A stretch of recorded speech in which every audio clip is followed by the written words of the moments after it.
नमस्कार, आप देख रहे हैं युग करवट न्यूज और आपके साथ मैं हूं शोभा भारती। पेश है आज का हमारा न्यूज बुलेटिन। आइए नजर डालते हैं आज के हेडलाइंस पर। 6 महीने बाद फिर लगा संपूर्ण समाधान दिवस। अधिकारियों के बैठते ही शिकायत के निस्तारण की मांग को लेकर हंगामा। एडीजी मेरठ जोन ने किया गाजियाबाद पुलिस लाइन और एसएसपी कार्यालय का निरीक्षण। पुलिस कर्मियों को दी हिदायत।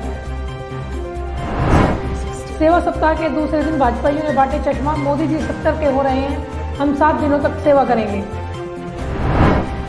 महिला को बुरी तरह पीटने का वीडियो वायरल। बेटी के साथ छेड़खानी करने का विरोध करने पर महिला की पिटाई। घटना गाजियाबाद के रजापुर गांव की। बॉलीवुड में ड्रग्स पर भड़की सपा सांसद जया बच्चन। कहा, कुछ लोग ऐसे हैं जो जिस थाली में खाते हैं उसी में छेद करते हैं। कंगना ने भी किया पलटवार। कहा, सुशांत की जगह अभिषेक होता तो। यूपी स्पेशल पुलिस फोर्स के अधिकारियों को लेकर बहस से पूर्व मुख्यमंत्री अखिलेश यादव ने फोर्स के गठन को लेकर योगी सरकार पर साधा निशाना।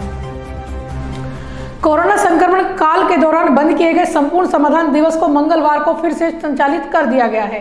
करीब 6 महीने बाद जिले की तीनों तहसील में संपूर्ण समाधान दिवस का आयोजन किया गया, जिसमें डीएम अजय शंकर पांडे सहित अन्य अधिकारियों ने जनता की शिकायतों को सुना व उनका निस्तारण किया। इस दौरान तहसील सदर में कुछ लोगों ने अपनी शिकायत के निस्तारण को लेकर हंगामा भी किया। कोरोना संक्रमण के चलते करीब 6 महीने तक बंद रहने के बाद मंगलवार को एक बार फिर संपूर्ण समाधान दिवस का आयोजन किया गया। लंबे समय बाद आयोजित हुए समाधान दिवस में बड़ी संख्या में लोग अपनी फरियाद लेकर पहुंचे। डीएम अजय शंकर पांडे ने लोनी तहसील में लोगों की जन समस्याएं सुनी और मौके पर ही कई समस्याओं का भी निस्तारण किया। वहीं तहसील सदर में अपनी शिकायत लेकर पहुंचे लोगों ने हंगामा किया। फरियादियों का कहना है कि काफ़ी समय से अपनी शिकायत को लेकर यहां से वहां भटक रहे हैं, लेकिन उनकी कोई समस्या की ओर ध्यान नहीं दे रहा। अधिकारी भी रोक रहे हैं जी, घूस खा रहे हैं पुलिस वाले। अच्छा। जाट लोगों से घूस खा रहे हैं, हम नाई हैं जी। अच्छा, उनसे घूस खा ले 10-20 हजार रुपए जाते नहीं। मैंने सारे ऑर्डर करवा दिए जी। लेखपाल जाकर नाप आए, कानून को जाकर नाप आए, तहसीलदार साहब नाप आए जाके। ले रहे हम तो सब चीज वीडियो बन रही है हमारे पास, सब चीज प्रूफ है, हम A to Z हमारे पास सारे। उसके बावजूद भी जाटों का साथ दे रहे हैं जी। क्यों? जाट है जी, मलिक है वो, दरोगा वहाँ का। 10-20 हजार रुपए खा लें जी, बात खत्म। हम कहाँ जाएंगे जी, गरीब आदमी। अब बात हुई, क्या कह रहे हैं यहाँ पर? क्या कह रहे हैं? कुछ भी जो करेंगे जी करेंगे, बस ऐसे ही कह देते हैं जी सब जगह। वहीं एक दूसरे मामले में रिटायर्ड शिक्षिका अपनी पेंशन संबंधी शिकायत को लेकर तहसील दिवस पहुंची। पूर्व शिक्षिका ने बताया कि गलत साक्ष्यों के आधार पर उनकी पेंशन को पिछले 2.5 साल से रोका हुआ है। जांच में मामला उनके पक्ष में होने के बाद भी उनकी पेंशन रिलीज नहीं की जा रही। गलत तरीके से रोकी हुई है। सब कुछ, सारे रिपोर्ट मेरी ओके हैं, हर मेरा जितनी भी मेरी जो है जांच हुई है सब ओके हैं, सब रिटेन में है, लेकिन उसके बाद भी कुछ नहीं। क्या कह रहे हैं? क्या, क्यों, कुछ कारण कुछ पता चला अभी तक? बस क्या कारण करेंगे, अपनी गलत बात लिख देंगे, उसको हमेशा ही पानी देते रहेंगे। हम गलत बात मानने को स्वीकार करें। तहसील दिवस में कोरोना संक्रमण को देखते हुए फरियादियों की थर्मल स्कैनिंग की गई। वे हाथों को सैनिटाइज कराने के बाद ही अधिकारियों से मिलने दिया गया। एक समय में 5 से अधिक लोगों को कक्ष के अंदर प्रवेश नहीं दिया जा रहा था। अधिकारियों का कहना है कि संपूर्ण समाधान दिवस में कोविड-19 नियमों का सख्ती से पालन किया जाएगा। ब्यूरो रिपोर्ट, युग करवट न्यूज। एडीजी मेरठ जोन का सालाना निरीक्षण जारी है। मंगलवार को उन्होंने गाजियाबाद पुलिस लाइन और एसएसपी कार्यालय का निरीक्षण किया। इस दौरान उन्होंने फाइलें चेक की, पुलिस कर्मियों से बातचीत भी की। एडीजी ने गाजियाबाद में लगने वाले जाम की समस्या का हल निकालने के लिए कार्य योजना बनाने की बात भी की। मेरठ जोन के तहत आने वाले जिलों के पुलिस अधिकारी इन दिनों कुछ ज्यादा ही सावधानियां बरत रहे हैं। इसका कारण कोई और नहीं बल्कि जोन के एडीजी का सालाना निरीक्षण है। एडीजी कब किस थाने में निरीक्षण के लिए पहुंच जाए किसी को कुछ भी पता नहीं होता है। एडीजी मेरठ जोन राजीव सबरवाल इन दिनों जिलों के पुलिस मुख्यालय और थानों का निरीक्षण कर रहे हैं। 2 दिन पहले उन्होंने मुरादनगर थाने का निरीक्षण किया तो 3 दरोगा उनके सामने पिस्टल तक खोल नहीं पाए थे।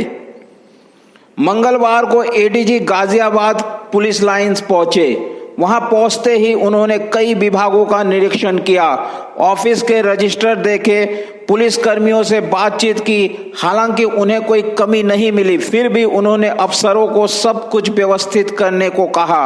निरीक्षण का पूरा जो उद्देश्य ये है कि हमारी जो डॉक्यूमेंटेशन पार्ट है, जो हमारा ऑफिस का पार्ट है, वो कितना अच्छा चल रहा है। इसी तरह से मैंने थानों का भी निरीक्षण किया था कि थानों में जो क्राइम के डॉक्यूमेंट्स और क्राइम पे जो वर्क हो रहा था वो किस प्रकार से संतोषजनक स्थिति रही है। पुलिस ऑफिस का काम अपेक्षाकृत ज़्यादा अच्छा है। पुलिस लाइंस के बाद एडीजी सभरवाल ने एसएसपी कार्यालय का भी निरीक्षण किया। इस दौरान उन्होंने पुलिस कर्मियों को अलर्ट रहने की हिदायत दी। एडीजी ने गाजियाबाद में आए दिन लगने वाले जाम की समस्या से लोगों को निजात दिलाने के लिए नई योजनाएं बनाने की भी बात कही। खान साहब ने काफ़ी मेहनत की है पिछले कुछ महीनों में, और इस समय मुझे लगता है कि काफ़ी अच्छा इनका डॉक्यूमेंटेशन पुलिस ऑफिस होगा। फिर भी सुधार की गुंजाइश रहती है और रहेगी। और जहाँ तक क्राइम वर्क की बात है, कुछ थानों में अभी भी क्राइम वर्क जो है थोड़ा सा उसका विलेखीकरण ठीक नहीं है, तो उस तरह के निर्देश दे दिए गए हैं। तो मुझे लगता है कि इस अगले 1-8 महीने में बाकी सब चीज़ें। एडीजी के सालाना दौरे का मुख्य मकसद पुलिस मुख्यालय और थानों में व्यवस्थाओं की जांच और पुलिस कर्मियों का हौसला बढ़ाना होता है। अब उनके निरीक्षण के बाद दी गई हिदायतों का कितना पालन होगा, यह तो समय ही बता सकता है। ब्यूरो रिपोर्ट, युग करवट न्यूज। प्रधानमंत्री नरेंद्र मोदी के जन्मदिन के उपलक्ष्य में भाजपा सेवा सप्ताह मना रही है। मंगलवार को दूसरे दिन जरूरतमंद और आर्थिक रूप से कमजोर लोगों को चश्मे बांटे गए। मुख्य अतिथि मेरठ दक्षिण के विधायक सोमेंद्र तोमर ने कहा कि 17 को मोदी जी 70 साल के हो जाएंगे। ऐसे में सभी कार्यकर्ता 7 दिनों तक लोगों की सेवा में लगे रहेंगे। प्रधानमंत्री नरेंद्र मोदी के जन्मदिन को भारतीय जनता पार्टी सेवा सप्ताह के रूप में मना रही है। इसी के तहत मंगलवार को दूसरे दिन महानगर गाजियाबाद की ओर से आर्थिक रूप से कमजोर लोगों और जरूरतमंदों को चश्मा वितरण किया गया। कार्यक्रम में बतौर मुख्य अतिथि मेरठ दक्षिण के विधायक डॉक्टर सोमेंद्र तोमर शामिल हुए। इस मौके पर उन्होंने कहा कि प्रधानमंत्री नरेंद्र मोदी का जन्मदिन 17 सितंबर को होता है। इस बार वे 70 वर्ष के हो रहे हैं, इसलिए भाजपा ने तय किया है कि 14 से 20 सितंबर तक सेवा सप्ताह चलाया जाएगा, क्योंकि नरेंद्र मोदी के जीवन में सेवा ही मुख्य लक्ष्य रहा है। हमारे युवा मोर्चा के वो साथी कोई भी पार्टी का कार्यक्रम आता था तो मैं कह सकता हूं कि गाजियाबाद हमारा नंबर 1 पर काम करता था। आज भी उसी तरह से मैं फेसबुक के माध्यम से, समाचार पत्रों के माध्यम से देखता हूं कि जिस जिले का अध्यक्ष इतना तेजस्वी और यशस्वी और कर्मठ हो, मैं कह सकता हूं कि कार्यकर्ताओं में ऊर्जा तो अपने आप ही आ जाएगी। भाजपा महानगर ओबीसी मोर्चा द्वारा आयोजित चश्मा वितरण कार्यक्रम में महानगर अध्यक्ष संजीव शर्मा ने कहा कि प्रधानमंत्री नरेंद्र मोदी दूसरों के लिए जीने वाले शख्स हैं। उनके कठिन परिश्रम और कुशल नेतृत्व की वजह से आज देश अन्य देशों के मुकाबले कोविड-19 के कहर से खुद को काफी हद तक बचा पाया है। कौन सी पार्टी ऐसी है, कौन से प्रधानमंत्री ऐसे हैं जो गरीब लोगों का ध्यान रखते हैं, उनके अनाज की चिंता कर रहे हैं, उनके राशन की चिंता करते हुए ऐसी पार्टी का सब लोगों को साथ दे रहा है। सेवा सप्ताह में मोदी जी का लोग केक काटते हैं, लेकिन तय किया कि रक्तदान करना है, गरीबों को चश्मा देना है, गरीब बस्तियों में फल बांटने हैं, सफाई करनी है, यही सब, विकलांगों को कृत्रिम अंग बांटने हैं, साइकिल बांटनी है।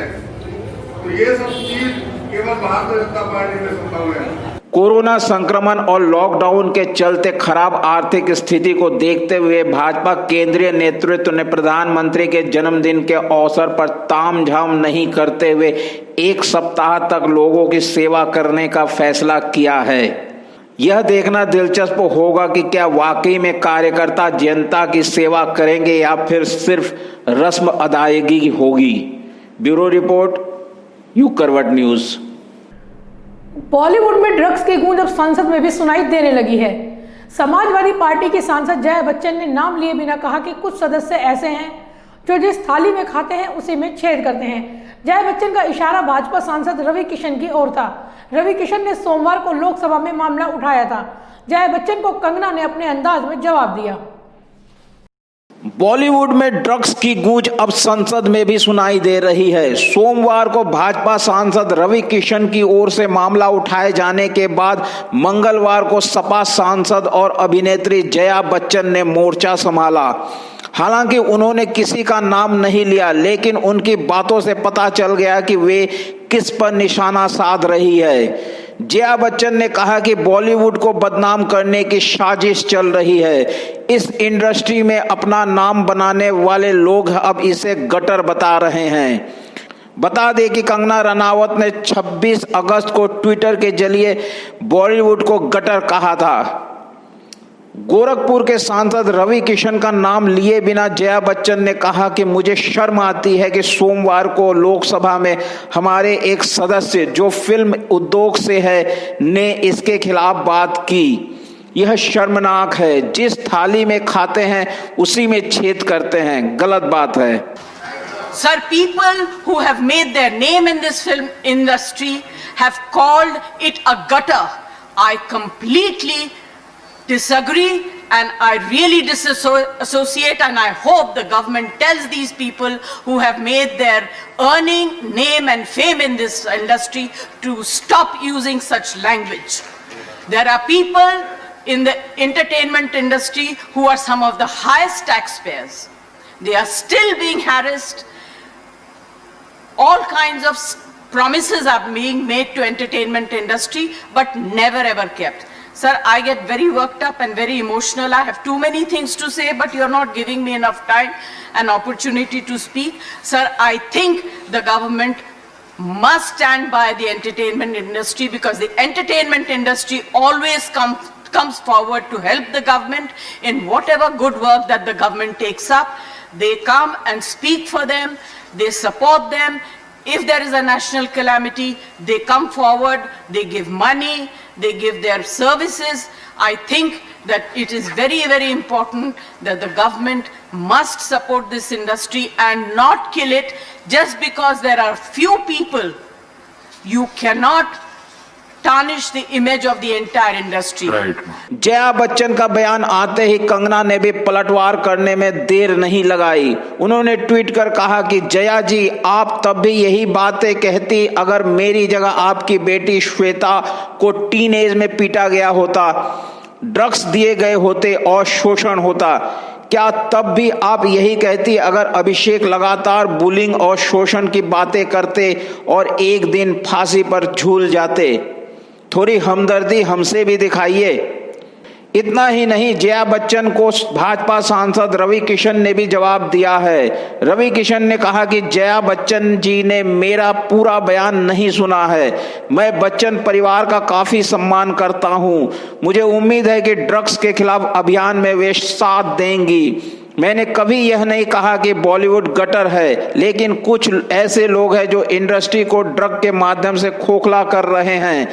यह मुहिम उनके खिलाफ है। रवि किशन ने कहा कि मुझे किसी ने थाली नहीं परोसा है, बल्कि मैंने खुद स्वयं को काम दिया है। जाहिर है कि बॉलीवुड में ड्रग्स को लेकर चल रहा विवाद अब जल्द थमने वाला नहीं है। इसमें दो राय नहीं है कि सुशांत सिंह राजपूत की मौत और बॉलीवुड में ड्रग्स की जांच ने बॉलीवुड को दो खेमों में बांट दिया है। ब्यूरो रिपोर्ट, युग करवट न्यूज। गाजियाबाद के कविनगर थाना क्षेत्र के रजापुर गांव का वीडियो इन दिनों सोशल मीडिया में खूब वायरल हो रहा है। वीडियो में एक महिला को निर्दयता से पीटते हुए देखा जा सकता है। बताया जाता है कि महिला ने अपनी बेटी के साथ छेड़खानी का विरोध किया था, जिस कारण मनचलों ने उसकी पिटाई कर दी।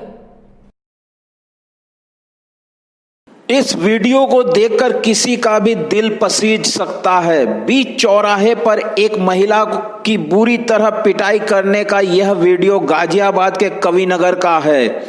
इस वीडियो को देखकर अगर विरोधी दल उत्तर प्रदेश में महिलाओं के खिलाफ हो रहे अपराध पर योगी सरकार को कटघरे में खड़ा करते हो तो गलत नहीं होगा। घटना 12 सितंबर की है। बताया जाता है कि गाजियाबाद के कविनगर इलाके के रजापुर गांव में एक मां के सामने उसकी बेटी के साथ छेड़खानी की गई थी। महिला ने जब इसका विरोध किया तो मनचले उनसे उलझ गए। इतना ही नहीं, मनचलों ने महिला की जमकर पिटाई कर दी। यहां तक कि कुर्सी से भी महिला को पीटा गया। बताया जाता है कि जिन लोगों ने महिला की पिटाई की है वे उनके पास के ही मकान में रहते हैं। जब वीडियो वायरल हुआ तो पुलिस हरकत में आई। पुलिस ने मामले की रिपोर्ट दर्ज कर एक आरोपी को गिरफ्तार कर लिया है। ब्यूरो रिपोर्ट, युग करवट न्यूज। उत्तर प्रदेश में योगी सरकार अब एक पुलिस फोर्स बना रही है। इस फोर्स के पास कई अधिकार होंगे। सीआईएसएफ के तर्ज पर यह फोर्स बिना वारंट किसी की भी तलाशी ले सकती है और गिरफ्तार भी कर सकती है। फोर्स के खिलाफ मामला भी दर्ज नहीं हो सकता है। पूर्व मुख्यमंत्री अखिलेश यादव इस फोर्स के गठन को लेकर सीएम योगी पर निशाना साधा है। उत्तर प्रदेश में योगी सरकार ने उत्तर प्रदेश विशेष सुरक्षा बल यानी Uttar Pradesh special security force को सीआईएसएफ के तर्ज पर अधिकार दिए हैं। इसमें विशेष परिस्थितियों में बिना वारंट गिरफ्तार करने और बिना वारंट तलाशी लेने का अधिकार शामिल है। सरकार की ओर से यूपीएसएसएफ के गठन की अधिसूचना जारी कर दी गई है। इसका मुख्यालय लखनऊ होगा और अपर पुलिस महानिदेशक स्तर का अधिकारी इसका मुखिया होगा। अधिसूचना के अनुसार यदि यूपीएसएसएफ को विश्वास हो जाए कि कोई अपराध किया गया है या किया जा रहा है या अपराधी भाग सकता है या हमला कर सकता है तो वह उसकी संपत्ति या घर की तलाशी लेने के साथ साथ उसे गिरफ्तार भी कर सकती है। इसके लिए वारंट या मजिस्ट्रेट की अनुमति की जरूरत नहीं होगी। ऐसी कार्यवाही में सुरक्षा बल के अधिकारी या सदस्य के खिलाफ मुकदमा भी दर्ज नहीं कराया जा सकता है। न्यायालय भी विशेष सुरक्षा बल के किसी सदस्य के विरुद्ध किसी अपराध का संज्ञान नहीं लेगा। यूपीएसएसएफ को इलाहाबाद हाई कोर्ट, लखनऊ खंडपीठ, जिला न्यायालय, राज्य सरकार के महत्वपूर्ण प्रशासनिक कार्यालयों, पूजा स्थलों, मेट्रो रेल, हवाई अड्डों, बैंक एवं वित्तीय संस्थानों के साथ औद्योगिक प्रतिष्ठानों की सुरक्षा की जिम्मेदारी दी जाएगी। प्राइवेट कंपनियां भी पेमेंट करके यूपीएसएसएफ की सेवाएं ले सकती है। शुरुआत में इसकी 5 बटालियन होगी। उत्तर प्रदेश विशेष सुरक्षा बल विधेयक 2020 के तहत गिरफ्तार किए गए व्यक्ति को पुलिस के अधिकारी या उनकी अनुपस्थिति में नजदीकी पुलिस थाने में रिपोर्ट के साथ ले जाना होगा। बल के प्रत्येक सदस्य को सदैव ड्यूटी पर माना जाएगा। उन्हें राज्य के भीतर किसी भी स्थान पर ड्यूटी में लगाया जा सकता है। हालांकि समाजवादी पार्टी ने इस पुलिस बल के गठन का विरोध किया है। समाजवादी पार्टी के राष्ट्रीय अध्यक्ष और पूर्व मुख्यमंत्री अखिलेश यादव का कहना है कि भाजपा सरकार सत्ता की मदहोशी में संवैधानिक अधिकारों के दमन पर आमदा है। विशेष सुरक्षा बल के जरिए ठोको संस्कृति के तहत जब जिसे चाहे उठा ले, न वारंट, न बेल, न सबूत और न ही सुनवाई। जिस पर सीएम योगी की निगाहें टेढ़ी हो गई उसकी शामत आना तय है। ब्यूरो रिपोर्ट, युग करवट न्यूज। मंगलवार को नगर निगम मुख्यालय पर कांग्रेस व राजनगर एक्सटेंशन एओए के नेतृत्व में स्थानीय लोगों ने प्रदर्शन किया। स्थानीय लोगों की मांग थी कि निगम को हाउस टैक्स दिए जाने के बाद भी क्षेत्र मूलभूत सुविधाओं से वंचित है। तो वहीं अन्य लोगों का कहना है कि निगम अधिकारियों का पूरा ध्यान शहर के 5 कॉलोनियों की सफाई पर रहता है, जबकि लाइन पार क्षेत्र में गंदगी की भरमार है। नगर निगम मुख्यालय में मंगलवार को 2 संगठनों ने अपनी अपनी मांगों को लेकर ज्ञापन सौंपा। कांग्रेसी नेता नसीम खान के नेतृत्व में लाइन पार स्थित दलित व मुस्लिम बस्तियों में सफाई न होने को लेकर स्थानीय लोगों ने प्रदर्शन किया।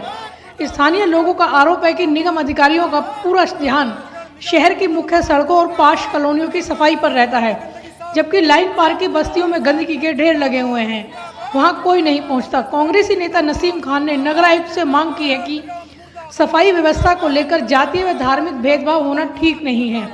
और नगर निगम शहर में सफाई व्यवस्था की जो दावे ठोकता है वो केवल धनाढ्य बस्ती यानी राजनगर, कविनगर, संजय नगर और क्या नाम है शास्त्री नगर, इन जैसी बस्तियों के मुख्य जो चौराहे हैं, मुख्य सड़कें, उन पर सफाई करता है। बल्कि केला भट्टा, इस्लाम नगर और आपकी माता कॉलोनी, चरण सिंह कॉलोनी, विजयनगर, वीर अब्दुल हमीद कॉलोनी और कैलाश नगर, ये जो दलित और मुस्लिम बस्तियां हैं, इनके अंदर कूड़े के अंबार लगे हुए हैं। ये जवाब नगर निगम को देना पड़ेगा कि आप आखिरकार बस्तियों के अंदर गंदगी छोड़ करके सड़कों को क्यों साफ कर रहे हैं, और इसीलिए नगर निगम पिछड़ता जा रहा है। वहीं federation of Rajnagar extension AOA ने भी राजनगर एक्सटेंशन में मूलभूत सुविधाओं का अभाव होने पर निगम कार्यालय पर प्रदर्शन किया। स्थानीय लोगों का कहना है कि राजनगर एक्सटेंशन में करीब 1 लाख की आबादी विभिन्न सोसाइटियों में रहती है। नगर निगम को हाउस टैक्स दिया जा रहा है, बावजूद इसके क्षेत्र में सुविधाएं नाम मात्र की हैं। लोगों ने क्षेत्र में गंगा जल सप्लाई की मांग भी की। पिछले 7-8 वर्षों से जी राजनगर एक्सटेंशन निवासी जी हाउस टैक्स पे कर रहे हैं नगर निगम को, लेकिन वहाँ पर सुविधाओं का एकदम अभाव है। जो मूलभूत सुविधाएं नागरिकों को मिलनी चाहिए राजनगर एक्सटेंशन क्षेत्र में, वो बिल्कुल नगण्य है। आज हम नगर आयुक्त साहब के पास मिलने के लिए आए हैं और उनसे ये अनुरोध करेंगे कि राजनगर एक्सटेंशन के निवासी जब 7-8 वर्षों से टैक्स पे कर रहे हैं तो उनको सुविधाएं क्यों नहीं प्रदान की जा रही हैं। स्थानीय लोगों ने क्षेत्र में स्ट्रीट लाइट, कम्युनिटी सेंटर व नियमित रूप से साफ सफाई की मांग की है। साथ ही मांगे पूरी न होने पर दोनों संगठनों ने बड़े आंदोलन की भी चेतावनी अपने ज्ञापन में दी है। ब्यूरो रिपोर्ट, युग करवट न्यूज। तो आज के लिए फिलहाल बस इतना ही। गाजियाबाद और आसपास की खबरों के लिए देखते रहिए युग करवट न्यूज और विस्तार से खबरों को जानने के लिए पढ़िए युग करवट न्यूज़पेपर। सब्सक्राइब कीजिए युग करवट। नमस्कार।